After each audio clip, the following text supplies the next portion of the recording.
بسم اللہ الرحمن الرحیم۔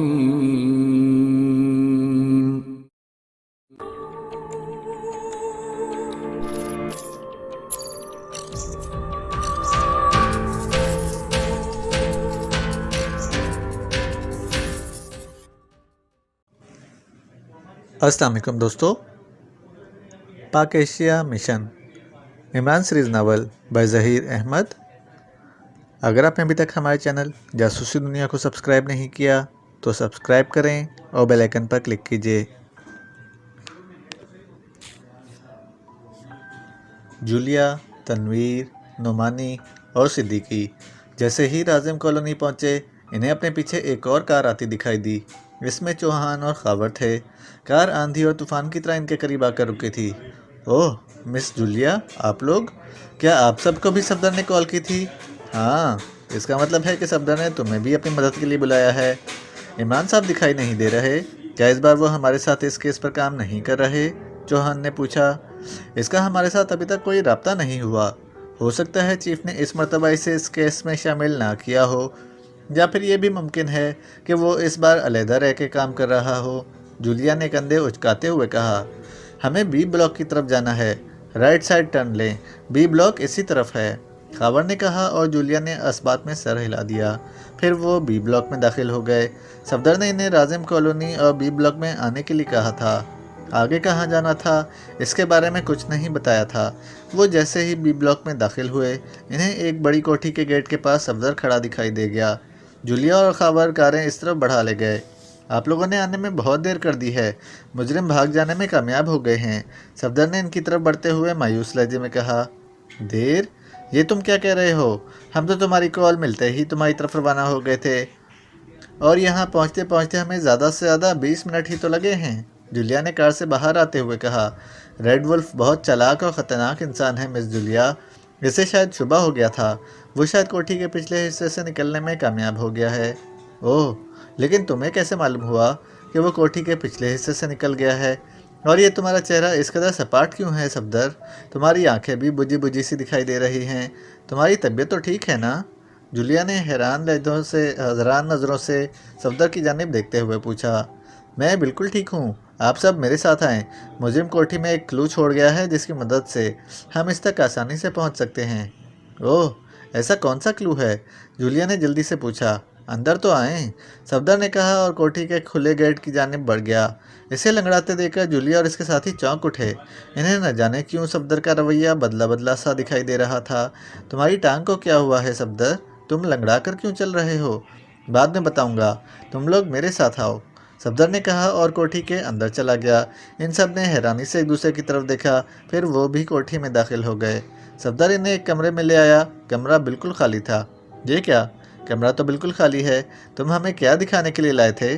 تنویر نے حیرت زدہ لہجے میں کہا۔ دوسرے ممبر بھی یہی سوال کرنا چاہتے تھے، مگر اس سے پہلے کہ اس کی بات کا صفدر جواب دیتا، اچانک کمرے کا دروازہ بند ہو گیا، اور دروازہ بند ہوتے دیکھ کر چوہان، خاور اور تنویر ایک ساتھ دروازے کی طرف جھپٹے، مگر اتنی دیر میں دروازہ بند ہو چکا تھا۔ یہ کیا ہے صفدر؟ دروازہ کیوں بند ہو گیا ہے؟ تمہارے ساتھ کوٹھی میں اور کون ہے؟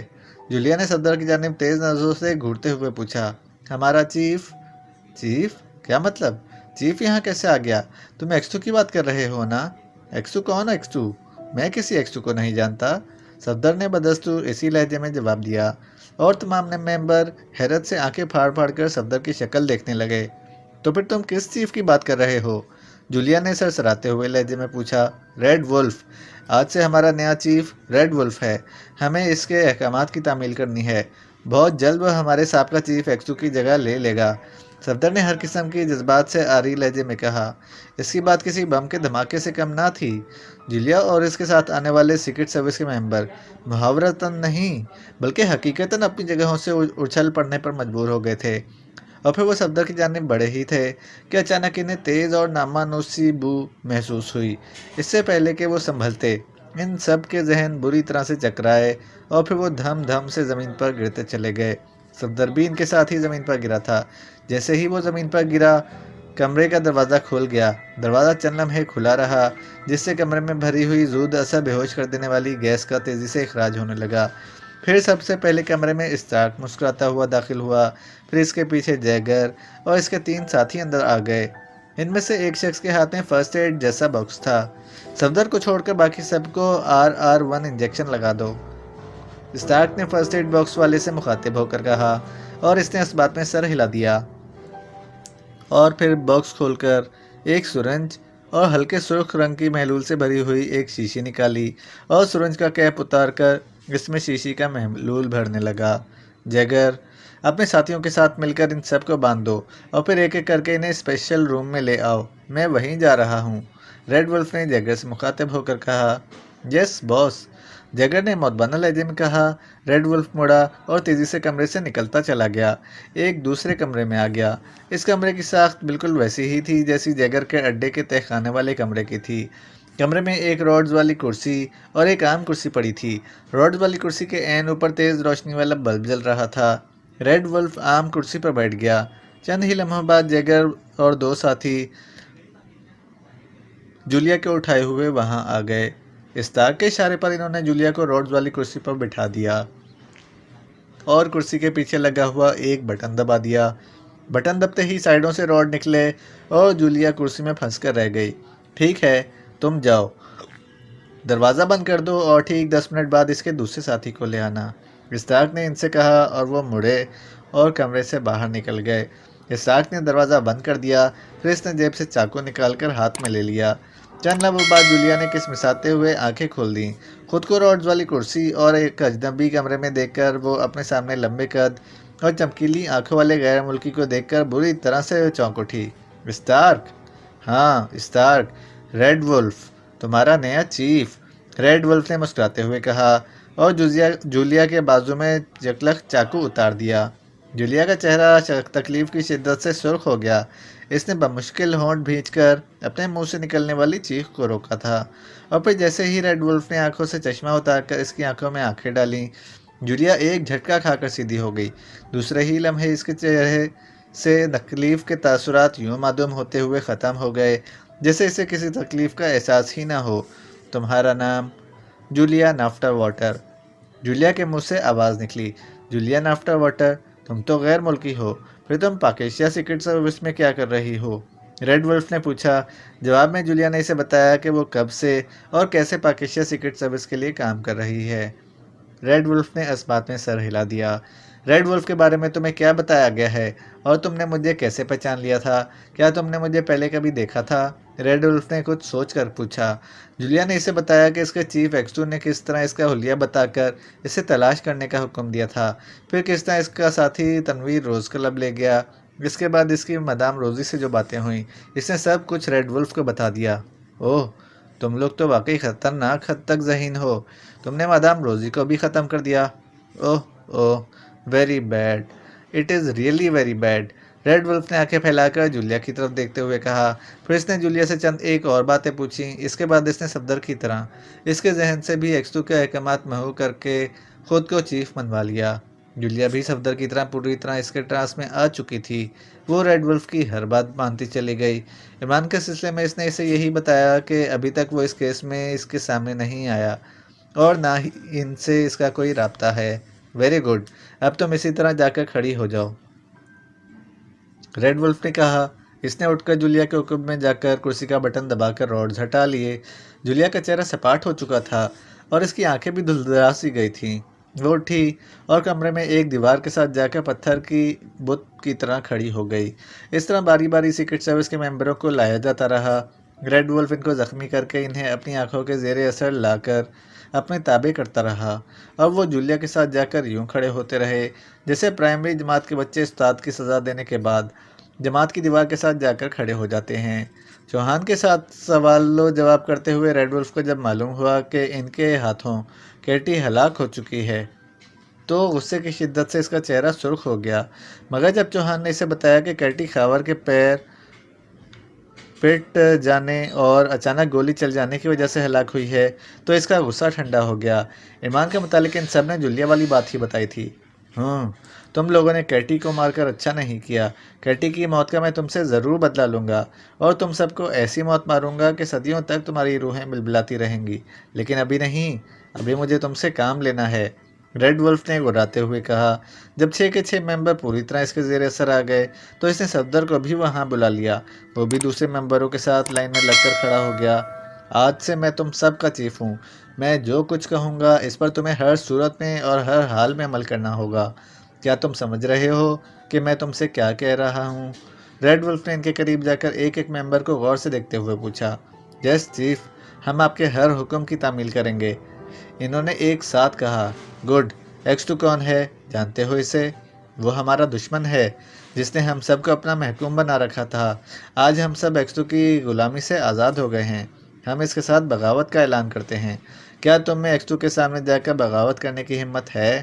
ریڈ ولف نے کسی استاد کی طرح ان کو جیسے سبق پڑھاتے ہوئے کہا۔ یس چیف، انہوں نے ایک ساتھ جواب دیا۔ ریڈ ولف نے انہیں ہدایات دیں کہ انہیں X2 کے ہیڈ کوارٹر جا کر کیا کہنا اور کیا کرنا ہے۔ انہوں نے اس کی تائید میں ایک ساتھ سر ہلا دیے۔ بہت خوب، یہاں سے باہر نکل کر دائیں طرف جاؤ۔ تیسرے کمرے میں میرے ساتھی موجود ہیں، ان سے جا کر اپنے زخموں کی مرہم پٹی کراؤ اور مرہم پٹی کروا کر اپنے سابقہ چیف X2 کی طرف روانہ ہو جاؤ اور مجھے اپنی وفاداری کا ثبوت دیتے ہوئے اس کے سامنے جا کر بغاوت کا اعلان کرو۔ ریڈ ولف نے کہا۔ اس کا لہجہ زخمی بھیڑیے کی گراہٹ جیسا تھا۔ جو حکم چیف، انہوں نے کہا، اور پھر وہ لائن بنا کر کمرے سے نکل گئے۔ ان کے باہر جاتے ہی ریڈ ولف نے ایک فاتحانہ کہا لگایا اور اس کمرے سے نکل کر اپنے مخصوص کمرے میں آ گیا۔ کمرے میں آ کر وہ ایک آرام کرسی پر بیٹھ گیا۔ اسی وقت جیگر کمرے میں داخل ہوا۔ اچھا ہوا جیگر، تم آ گئے، میں تمہیں بلانے ہی والا تھا۔ سیکرٹ سروس کے تمام ممبروں کو میں نے اپنا غلام بنا لیا ہے۔ انہیں میں ایک خاص جگہ بھیج رہا ہوں۔ جیفرڈ سے کہو کہ وہ ان سب کے زخموں کی ڈریسنگ کر دے اور ان کی پٹیوں میں 33S چھپا دے اور 110 آن کر دے تاکہ وہ جہاں جائیں اور جس سے بات کریں نہ صرف ان کی آواز سنی جا سکے بلکہ ان کی حرکات و سکنات پر بھی پوری نظر رکھی جا سکے، ریڈ ولف نے کہا، اور جیگر سر ہلا کر واپس مڑ گیا۔ جیگر کے جاتے ہی ریڈ ولف نے ایک طرف پڑا ہوا ٹیلی فون اٹھایا اور اسے اپنی گود میں رکھ کر ریسیور اٹھا کر کان سے لگا لیا۔ یس، گرین کلب، دوسری طرف سے ایک چیختی ہوئی آواز سنائی دی۔ ریڈ ولف بول رہا ہوں، مارٹن سے بات کراؤ۔ اوہ یس سر، ہولڈ کیجیے سر، میں ابھی بات کراتا ہوں۔ ریڈ ولف کا نام سن کر دوسری طرف سے بکھلائے ہوئے لہجے میں کہا گیا، مارٹن بول رہا ہوں جناب، حکم۔ چند لمحوں بعد دوسری طرف سے مارٹن کی مودبانہ آواز سنائی دی۔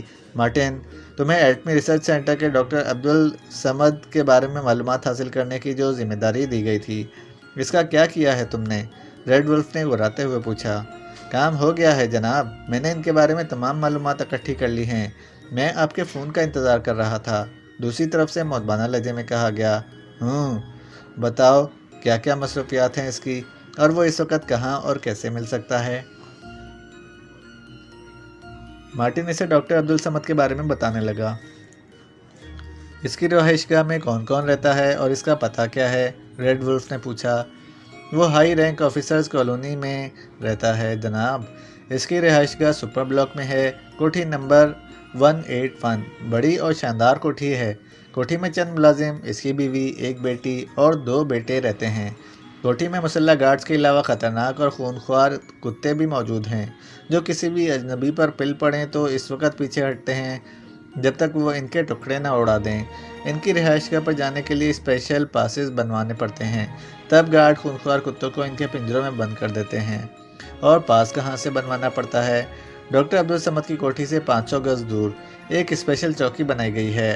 وہاں موجود گارڈز کو اپنی شناخت بتائی جائے اور ڈاکٹر سے ملنے کی ضرورت بتائی جائے تو وہ ویژن کیمروں پر کوٹھی میں موجود ڈاکٹر یا اس کے گھر والوں کو ان کی شکلیں دکھا کر ان سے اجازت لے لیتے ہیں۔